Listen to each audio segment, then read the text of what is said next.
Hapon po sa inyong lahat. With public trust comes public accountability.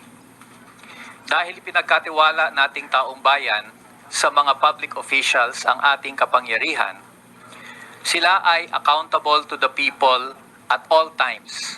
Hindi lang kapag convenient sa kanila, hindi lang kapag trip nila, kundi sa lahat ng oras.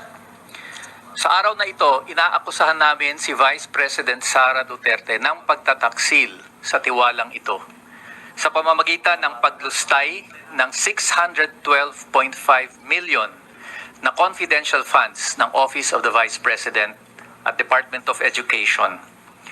Ginamit niya ito sa mga maling bagay, sa maling paraan. Hindi lang yan.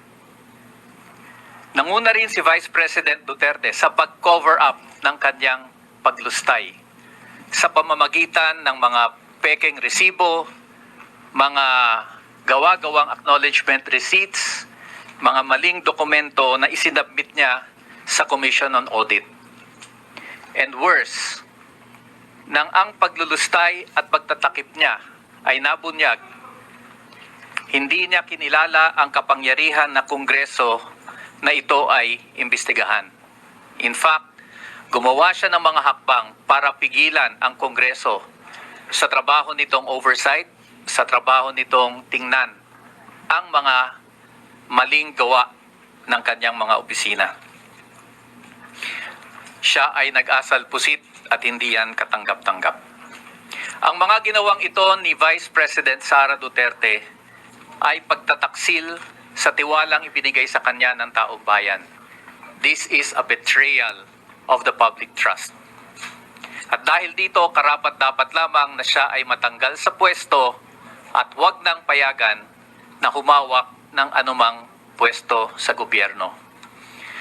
Kung kaya't sa araw na ito, ang 75 mga complainants na kumakatawan sa malawak at malapad na bilang ng ating mamamayan, marami dito ay kabataan at mga kinatawan ng iba't ibang sektor, ay dumudulog sa Kongreso na i-impeach si Vice President Sara Duterte for the betrayal of public trust.